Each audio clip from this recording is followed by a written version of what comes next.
Hey guys, welcome to another video, and in this video I'm going to be taking you through some of my unorganized flashcards on a variety of different subjects because they're interesting and very informative. Let's go! So the first thing on my list is zero-sum game, and I came across this term when I was watching a film called Arrival, which is about aliens and non-linear linguistics. Language that doesn't move forward or backwards through time, and then it's supposed to change your perception of time. This runs alongside linguistic determinism, which I spoke about previously, where your language determines your thought processes and ultimately your reality. So zero-sum game is a term given to when it is a win-win situation, and this could prove useful in many areas of life, because if you can create situations where you and other people win in each given situation, then they're more likely to come back to you and do business with you or help you in the future.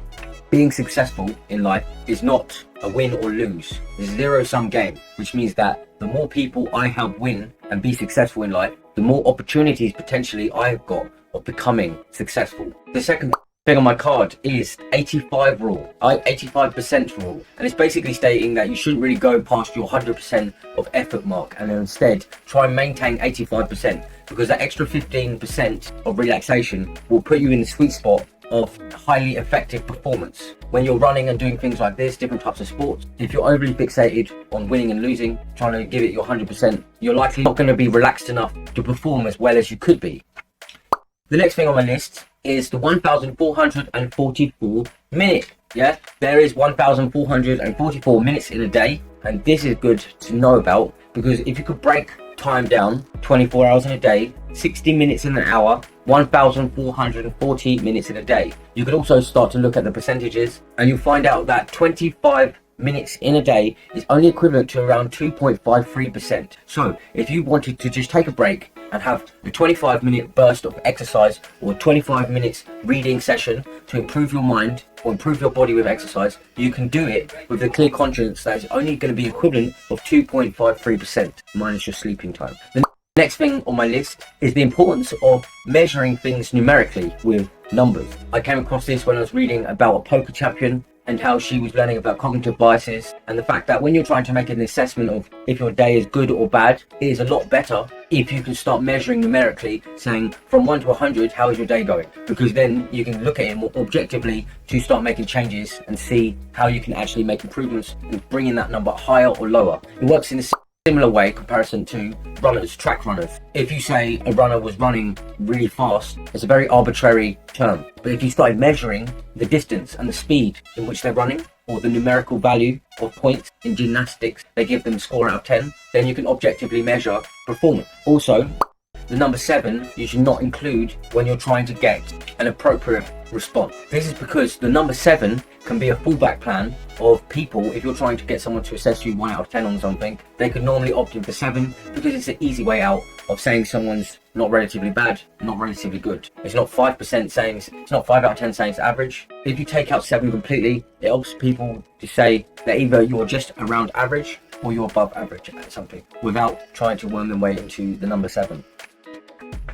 The next one is saying showing gratitude. A lot of people say with NLP, neuro-linguistic programming, and how your language shapes your mind, people say you need to do positive affirmations and express your gratitude through language. I'm grateful that X, Y, and Z. I'm grateful that X, Y, and Z. Although, when I was thinking about it a lot more, I was thinking that it should be expressed physically. If you're grateful that you have a good family, spend a moment to demonstrate that. If you are grateful that you have got good health, try your hardest when you go to the gym, because some people haven't got that opportunity, and you're doing a bit of an injustice by being lazy when there's a person out there that would kill the opportunity to have better health. You owe it to yourself and others to push yourself to your limit. If you're grateful that you have a good job, try your hardest and excel at that job. There's no point just saying that you're grateful for things, like a lot of people seem to do with some of the guidance that you see online about positive affirmations, where you write a list of 10 affirmations and stick it on your window and explain it or say it in the morning. I'm grateful that I live in abundance, things like this. But how would you physically demonstrate that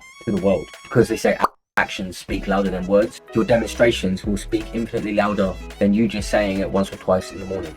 The next one is on perfect practice, and it's talking about how you can practice perfectly. Perfect practice is not like doing something perfectly, but is in a process, a perfect process of practice, breaking down elements of things and practicing each individual component. This will perfect smaller chunks that can be then added back in later. The next card is on my reading predictions, which is when I had my goal of reading 24 books a year, I wanted to calculate how long it'll actually take me to read something like this, looking at the average amount of words in a book and the average reading speed. This is to gauge, to measure my progress so that I can manage it more effectively. I found out that the average book contains around 100,000 words. Average person reads around 200 to 250 words per minute, and I thought that if I half that, considering that I'm probably slower at reading than the average person, and I'm planning to look through a range of different topics, at 125 words per minute, it will take me 800 minutes to complete a book, which is around 13.3 hours. From that, I extrapolated from the amount of days in a year and things like this, and I worked out that I would need 52.6 minutes per day of reading to complete my goal of 24 books a year. And that's reading at half the average reading speed. There's no excuses not to be reading and trying to develop your mind. That 52 minutes that is needed to read 24 books a year is equivalent to around 5 to 6% of the time that you're awake, which is not that much considering. The next one is pretty cool. It's from someone from the army. And the first quote is, "If you find yourself in a fair fight, you did not plan your mission properly." And this just explains that in war, if you're operating in a fair fight, you're not planning properly because you want an asymmetric risk toward ratio. You want to win. The next quote is hurry up and fail so you can learn how to improve. A lot of people are performance paralyzed and they don't actually try things because they're scared of failing. But those attempts, those initial attempts and failures is what you need to propel yourself and actually adjust and adapt. In the army, it was explaining that they would beat down your ego of wanting a fair fight until you're left with a desperation to win. So powerful that you don't mind not fighting fair, which is really good information, although in social environments, it could not be taken the same way. The next quote is quite funny, where you're talking about what can they do to become more militant or be training for the army, or what advice would you give them. And he stated this really funny quote, I think: "Keep the blood in the good guys, take the blood out of the bad guys." Anything, any way you can. You don't have to rely on specific type of weapons, just keep the blood in the good guys and take the blood out of the bad guys, which is crazy brutal.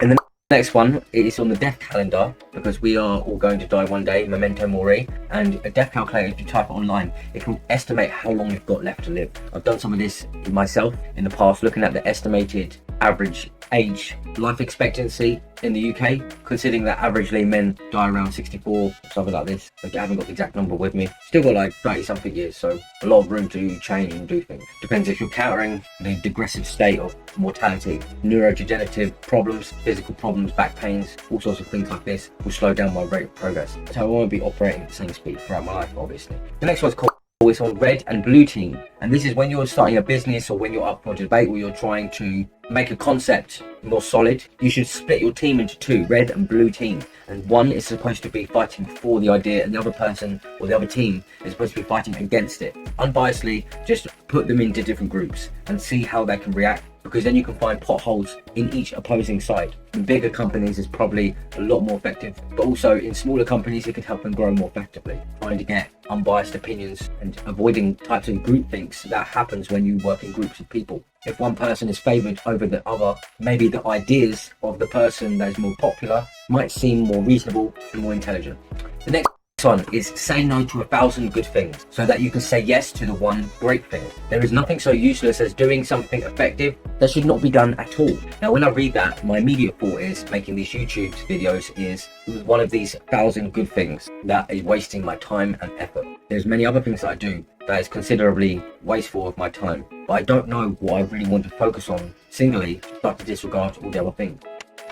The next one is simplicity is about subtracting the obvious and adding the meaningful. First, subtract the obvious things that's getting in your way and that's becoming a hindrance. Minimalist lifestyle. The won and lost in between the ears. Only in your mind have you won or lost, and when you can say to give up or continue. I've got loads of other notes, but this is all I'm going to make for today, and I hope you enjoyed, or anything could have helped you. Informative is going to help me as well to speak through and gives me the opportunity to assess my cards. Press like and subscribe if you haven't already, and leave a comment and tell me about anything that is useful to you or anything that I should include on my cards. Take care people, and see you for the next one.